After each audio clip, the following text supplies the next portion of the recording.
murakaza neza murisanga ku isi y'ikoranabuhanga. Bapayonazi namwe bakunzi ba P-Mining TV ndabasuhuje mbaha ikaze mu kiganiro isi y'ikoranabuhanga. Uyu munsi tugiye kurebera hamwe ifaranga koranabuhanga, aho tugiye kuganirira hamwe ku bibazo nagiye mbazwa n'abantu batandukanye. Abantu benshi cyane bakomeje bambaza ngo ese digital currency yabitandukanye na cryptocurrency? Yes. Igisubizo rero ni yego. Ariko abantu bakibaza ngo ese digital currency yaba ari amafaranga ameze gute? Cryptocurrency yaba ari amafaranga ameze gute? Kurikira ikiganiro. Nk'uko bisanzwe rero, Bapayonazi bahaye ikaze. Reka mbanze mbahe ikaze mu kiganiro kugira ngo buri muntu wese yinjire mu kiganiro azi uwo barimo baganira. Nk'uko bisanzwe rero nyita Flex, nka channel yo yite P-Mining TV. We mushyashya nawe rero yewe ukanda subscribe, hanyuma ukari no kunzogera kugira ngo nawe ujye ugerwaho n'ibiganiro ya P-Mining TV. Nawe uramaze gukanda subscribe, ni jewe nawe ngiye ku isi y'ifaranga koranabuhanga mbacukumburira ibiganiro biryoshye kandi bizana igisubizo kuri mwebwe. Ndabashimiye rero. Uyu munsi rero nagarukanye imbaraga nyinshi cyane, aho ngira ngo buri muntu wese abashe kumenya aya mafaranga uko ari abiri ndetse n'uburyo agiye kwitwara muri aya mafaranga.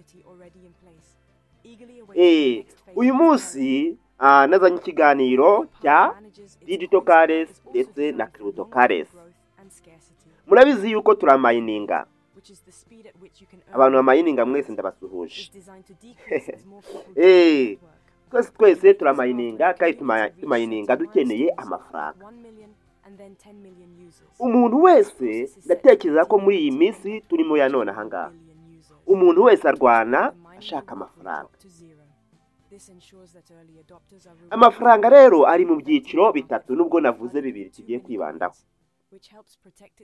Hari amafaranga twita cryptocurrency, hakaba amafaranga twita digital currency ndetse na fiat money. Ese ayo mafaranga, ubwo bwoko bw'amafaranga turaza kubutandukanya gute? Icyo usabwa rero nta kindi. Reka ikiganiro cyacu tugitangire tuvuga ngo ese cryptocurrency ni amafaranga ameze gute? Bapayonazi, ibi bintu mbere yuko winjira mu mafaranga koranabuhanga biragusaba kugira ngo ubashe kubitandukanya, kugira ngo ejo niwumva nabivuze uzamenye ngo gende muri iki cyiciro. Ese nimba umayininga uri mu kihe cyiciro? Hanyuma rero cryptocurrency ni ifaranga koranabuhanga ariko ryo ritagerwaho cyangwa ritagenzurwa n'amareta atandukanye cyangwa amabanki. Aha rero ndatangaruka hano mu Rwanda iwacu.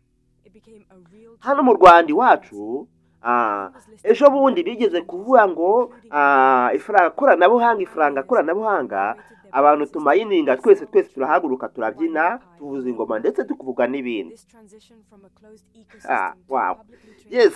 Aha rero nubwo bavugaga ifaranga koranabuhanga ntago ari cryptocurrency bavugaga, kuko cryptocurrency yo ntago igenzurwa na leta, igenzurwa nawe ubwawe uri muyikora.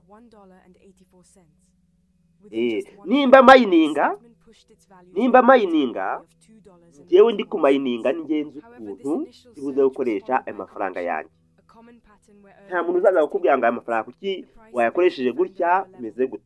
No, ayo mafaranga rero tumayininga twese, urugero nka Bitcoin, Ethereum, Solana, Pi Network, Ruby n'izindi tumayininga, izo nizo twita cryptocurrency.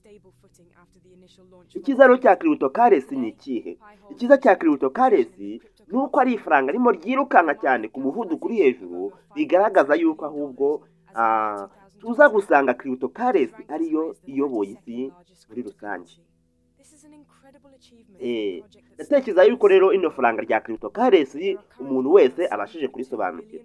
Hanyuma uzaza gusobanukirwa neza turi mu kiganiro, wandike muri comment, tuzavugaho byinshi kuri aya mafaranga y'ikoranabuhanga kugira ngo tujye tumayininga buri muntu wese ayatandukanya aya mafaranga.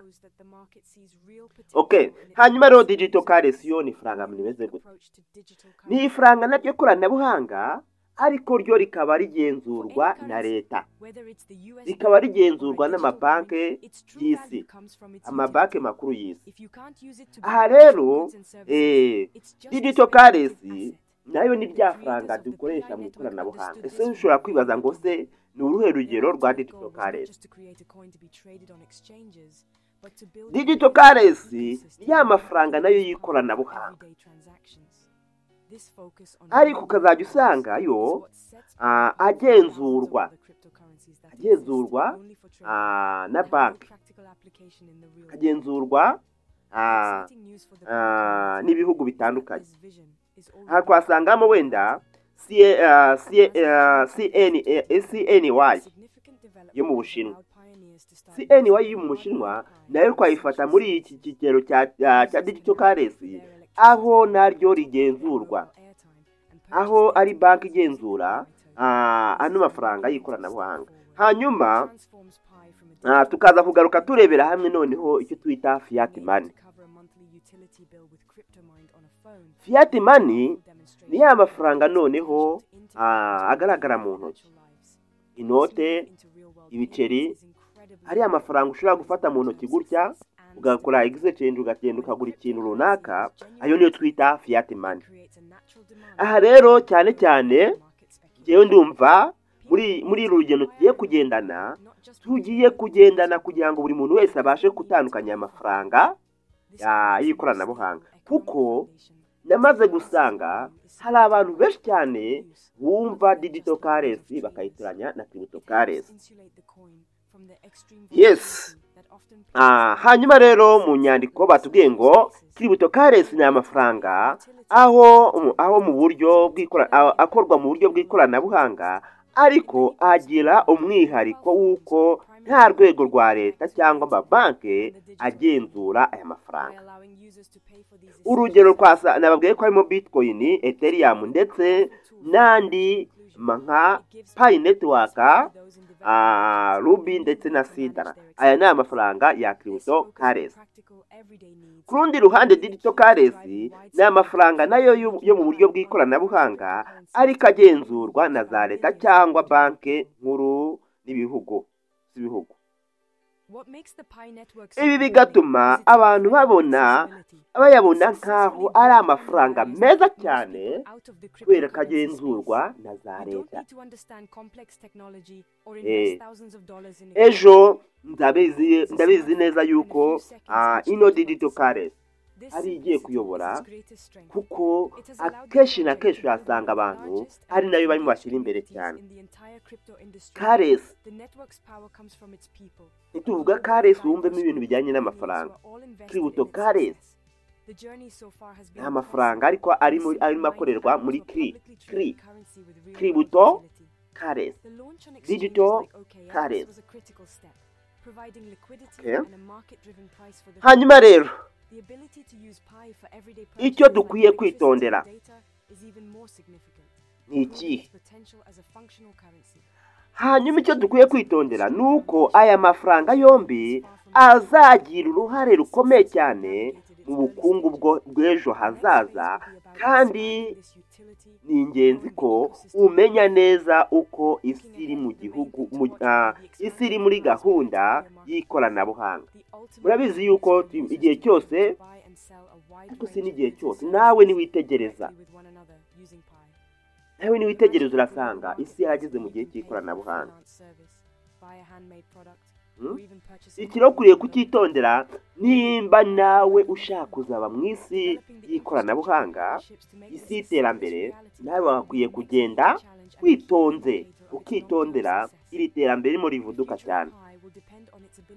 Digital currency rero tuzayigaho byinshi cyane, crypto currency tugiye kwigaho byinshi cyane, aho tuzatumenya ngo turamayininga, ariko tumayininga aya mafaranga, turakoresha aya mafaranga dukoresha aya ngaya kugira ngo natwe dukore ibyo tuzi neza. Niyo mpamvu nabwiye ngo kugira ngo ukore icyo ugiye gukora abantu kimenye neza. Reka no dusubikire aha ikiganiro, turongera kugaruka mu kiganiro muzanye byinshi, nanjye mbazaniye byinshi. ntuzibagire ukanda subscribe ngo kandi like sharing hanyuma twige n'igitekerezo cyawe muri comment. Bye, ndabakunda.